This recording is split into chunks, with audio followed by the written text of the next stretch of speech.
भारत की मृदाओं का वर्गीकरण। जलोढ़ मृदा, काली मृदा, लाल और पीली मृदा, लैटेराइट मृदा, शुष्क मृदा, लवणीय मृदा, पीट मृदा, वन मृदा। मृदा शब्द की उत्पत्ति लैटिन भाषा के शब्द सोलम से हुई है, जिसका शाब्दिक अर्थ है फर्श। भारत के सर्वाधिक क्षेत्र में कौन सी मृदा पाई जाती है? जलोढ़ या काछारी मृदा। रेगुर मृदा को किस अन्य नाम से जाना जाता है? काली मृदा। रेगुर मृदा का सर्वाधिक विस्तार किस राज्य में पाया जाता है? महाराष्ट्र में।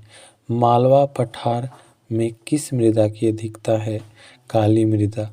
काली मृदा को स्वतः जुताई वाली मृदा भी कहा जाता है, जिसमें सिंचाई की कम आवश्यकता पड़ती है। यह मृदा कपास की खेती के लिए सबसे उपयुक्त मानी जाती है। पीला रंग फेरिक ऑक्साइड के कारण होता है, जबकि लाल रंग लोहे के ऑक्साइड के कारण। लेटेराइट मृदा मुख्यतः किन राज्यों में पाई जाती है? केरल, कर्नाटक एवं महाराष्ट्र में।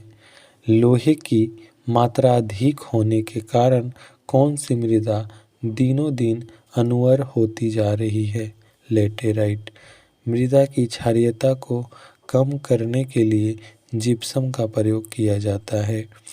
लेटेराइट मृदा भारत के मुख्यतः कहाँ पाई जाती है? मालाबार तटीय प्रदेश में। सबसे कम जलधारण क्षमता किस प्रकार की मृदा में होती है? बलुई दोमट मृदा। पौधे को सबसे अधिक जल किस प्रकार की मृदा से प्राप्त होती है? चिकनी मृदा से। मृदा की उर्वरता बढ़ाने के लिए कौन सी फसलें उगाई जाती है? दलहनी फसलें।